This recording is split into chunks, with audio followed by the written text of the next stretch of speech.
Senhor é o meu pastor, nada me faltará. Ele me faz repousar em pastos verdejantes, leva-me para junto das águas tranquilas, refrigera a minha alma.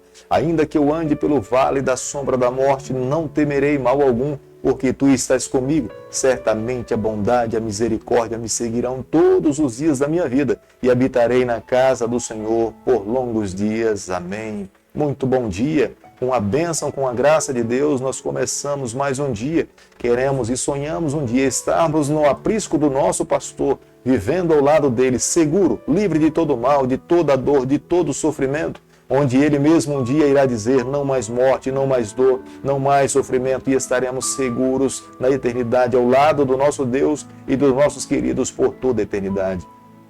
Como nós almejamos por esse momento, como nós almejamos que esse dia se dê na nossa vida. Todos os dias nesse canal nós estudamos um capítulo da Palavra do Senhor. E nessa manhã eu vou convidar você a ter nas mãos a Palavra de Deus no livro de Atos, capítulo 21, o versículo 1 e o versículo 2. Depois de nos apartarmos, fizemos-nos a vela e, correndo em direção, chegamos a Cos, no dia seguinte a Rhodes e dali a Patra. Achando o navio que ia para a Fenícia, embarcamos nele, seguindo viagem. O poder de Deus, através do Espírito Santo, conduzia sua igreja apostólica. Paulo poderia muito facilmente evitar oposição se ele pregasse o que não incomodasse as pessoas. Mas Paulo estava disposto a pregar aquilo de fato que Deus tinha ensinado à sua igreja. Mas se ele pregasse sermões apenas para agradar as pessoas, ele não teria sofrido oposição, ele teria vivido em paz em todo e qualquer lugar por onde ele passasse. Mas Paulo sabia que se não pregasse a verdade, seria ele mesmo que seria cobrado diante do Senhor. É a razão por que ele sofre muitas oposições, é a razão pela qual muitas pessoas não lhe aceitaram, porque quando abria a Bíblia, mostrava as verdades contidas na Palavra de Deus, ensinando aquilo que Deus esperava que as pessoas pudessem entender, muitos lhe opuseram, muitos tentaram tirar a sua própria vida. Como nós podemos observar no versículo 1 do capítulo que nós estamos estudando nessa manhã, Paulo, onde chegava, ele construía relacionamentos sólidos. Havia amor entre os irmãos, havia uma comunidade que se respeitava. A palavra de Deus era o centro que fortalecia a fé daquela comunidade. Depois de ter passado um bom tempo ao lado daqueles irmãos, ele teve que separar-se desse grupo de pessoas. Mas essa separação trouxe sofrimento não só para Paulo, mas também para toda a igreja. A cidade de Rhodes, ela era uma das maravilhas do mundo antigo, mas ela foi destruída séculos depois de Paulo ter passado por ali. Na cidade de Tiro é mencionada uma agregação de cristãos. Eles estavam ali não por acaso, mas se acredita que na cidade de Tiro já houvesse uma comunidade formada de cristãos que trabalhavam sistematicamente com o objetivo de pregar o evangelho dentro da própria cidade. Mas Paulo teve a oportunidade também de, ao passar por ali, ser acolhido por essas pessoas. Paulo não era desobediente à voz do Espírito Santo. Quando chegou naquela comunidade, os irmãos lhe falaram que ele não deveria se dirigir para Jerusalém. Ele ouviu o conselho, ele entendia que era Deus falando através de alguém. E de fato, Deus pode falar através de um conselho, de alguém, de um amigo, de uma pessoa que também esteja em contato com o Senhor. O nome do apóstolo Paulo já era conhecido em muitas cidades. Já haviam conspirações com o objetivo de prendê-lo para cessar a sua voz. Era a razão pela qual Deus agora, através de uma comunidade, Deus conduzia a sua vida, Deus lhe poupava, porque Deus sabia de quão importante era o seu ministério para ensinar, a avançar o reino do Senhor nessa terra. O apóstolo Paulo, ele aproveitava o convívio com os irmãos, ele fortalecia os seus laços por onde passava, era muito bem recebido pelas pessoas e ele facilmente também conseguia tocar o coração das vidas que serviam ao Senhor. Depois de ter permanecido uma semana junto com aqueles irmãos, ele se dirigiu para o porto para tomar o navio para seguir para uma nova cidade. Em sua maioria, a igreja acompanhou o apóstolo Paulo até a praia e quando chegaram no porto, eles oraram ali, pedindo a bênção de Deus, a proteção do Senhor sobre o ministério do apóstolo Paulo. Atos capítulo 21, versículo 9, a Bíblia diz o seguinte: tinha este 4 filhas donzelas que profetizavam podemos observar que dentro da palavra de Deus, não apenas homens recebem o dom do Espírito Santo, Deus também usa as mulheres. Na verdade, Deus quer se valer de todos os seres humanos. Quão saudável seria para uma comunidade se todas as pessoas que estão ali dentro se colocassem nas mãos de Deus para ser um instrumento nas mãos do Senhor. Aqui, no versículo 9 do capítulo que nós estamos estudando nessa manhã, Filipe era um daqueles 7 diáconos que receberam a imposição de mãos para servir as viúvas dos helenistas. E as suas 4 filhas, elas receberam de Deus o dom do Espírito Santo e elas profetizavam, falavam em nome de Deus, mostrando as verdades pelas quais Deus queria que a sua igreja pudesse seguir. No decorrer de toda a Bíblia também nós nos deparamos com outras mulheres que também foram chamadas com Deus com essa tamanha responsabilidade de serem a profetisa do Senhor.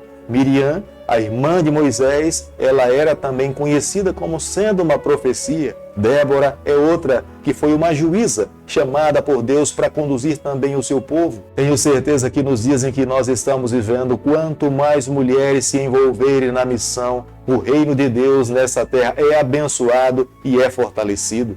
Atos capítulo 21, versículo 27, a Bíblia diz o seguinte: quando já estavam por findar os 7 dias, os judeus vindo da Ásia, tendo visto Paulo no templo, alvoroçaram todo o povo e o agarraram. Paulo tinha permanecido em Éfeso durante muito tempo. A sua permanência nessa cidade trouxe uma tremenda mudança naquela comunidade. Os judeus não estavam felizes com o apóstolo Paulo, porque quando ele abria os seus lábios, ele sempre apresentava a palavra do Senhor. Ele sabia que não tinha sido chamado para agradar as pessoas. Entre agradar as pessoas e agradar a Deus, ele tinha assumido o compromisso de primeiramente agradar a Deus. Embora por onde passasse tivesse construído um relacionamento sólido com as pessoas lhe amavam. Mas a sua passagem pela cidade de Éfeso o incomodou. E no momento em que ele retorna mais uma vez a Éfeso, os judeus, os líderes daquela comunidade, se organizaram e lhe agarraram para tentar impedir que ele continuasse a apresentar a Jesus Cristo, morto, mas ressurreto. A acusação que o apóstolo Paulo sofria é de ter profanado o templo, ter blasfemado dentro do templo, porque Paulo era gentil. E quando os judeus encontravam um gentil dentro da dependência do templo, ele era sentenciado à morte. As dependências do templo, segundo os judeus, era exclusivamente para o seu povo. Como nós podemos observar no versículo 31 do capítulo que nós estamos estudando nessa manhã, os homens que prenderam a Paulo, o objetivo de fato final era matar a Paulo como tinha acontecido com Estevão.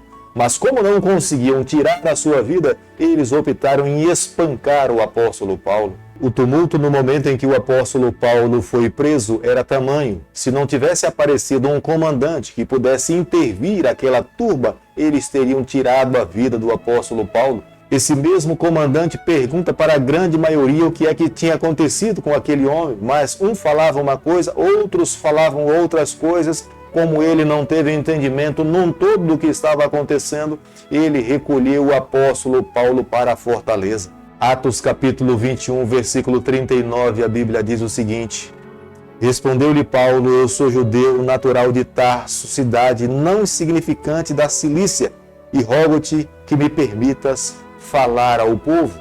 O que é que poderia silenciar a voz do apóstolo Paulo? E parece que nada. Paulo era destemido, embora tivesse apanhado, embora estivesse dentro da prisão, mas ele estava disposto a tentar apresentar as verdades do reino. Ele queria apresentar a Jesus, ele queria mostrar às pessoas como libertar-se da escravidão do pecado. Embora soubesse que em sua grande maioria os líderes judeus queriam matá-lo, mas isso não lhe preocupava. O que mais de fato lhe incomodava era viver uma vida inerte, sem anunciar as verdades que Deus tinha colocado no seu coração. Depois de muito tempo da sua vida ter usado as suas energias, os seus recursos para perseguir o cristão, ele se torna um líder dos cristãos e se torna o principal alvo dentro do cristianismo. Querido amigo, nessa manhã, ao concluirmos o capítulo 21 do livro de Atos, nós podemos entender uma grande verdade. Deus espera também que os seus filhos nos dias atuais tenham a mesma ousadia do apóstolo Paulo. O que é que pode nos impedir de falar do amor do Senhor? O que é que pode nos impedir de vivermos o verdadeiro cristianismo? Quando olhamos para a vida do apóstolo Paulo, nada poderia lhe impedir, sendo açoitado, sendo perseguido, mas mesmo assim estava disposto constantemente a usar os seus dons para avançar o reino do Senhor aqui nessa terra. Se nós tivéssemos a mesma disposição, se nós tivéssemos a mesma ousadia, tenha certeza, o reino de Deus nessa terra jamais teria estagnado. Nós não mais estaríamos nessa terra. Jesus Cristo já teria voltado e nós estaríamos na eternidade ao lado do Senhor. No mundo em que nós estamos vivendo, nós não queremos sofrer, nós não queremos ser perseguidos, nós queremos viver em paz com todo mundo. É mais fácil para nós adotarmos a política da boa vizinhança do que mostrarmos a verdade para aqueles que estão errados. O medo de sermos rejeitados pelas pessoas nos atemoriza e muitas vezes nós optamos em nos calar, nos omitir, ficarmos trancados dentro de casa, dentro da igreja, esperando um bom sermão, uma boa música, que o programa aconteça da melhor maneira possível, do que ousarmos sair para o mundo e nos expormos e apresentarmos as verdades que Deus espera que nós possamos pregar. Tomara a Deus que nos nossos dias o seu Espírito nos desperte, nos reavive, molde o nosso coração e nos leve a cada dia a sermos mais ousados, a anunciarmos as boas novas de salvação àqueles que estão a perecer. Querido Pai, nas tuas mãos nessa manhã nós nos colocamos. Queremos a cada dia viver exclusivamente para o Senhor. Tomar o nosso coração, nos fortaleça, nos dê a graça de um dia estarmos com o Senhor por toda a eternidade. É o nosso pedido, é a nossa oração e nós fazemos em nome de Jesus. Que o Senhor te abençoe e te guarde. Que Ele faça resplandecer o seu rosto sobre você. Que Ele tenha misericórdia de você. Que sobre você nessa manhã Ele levante seu rosto e conceda a sua paz em nome de Jesus. Amém.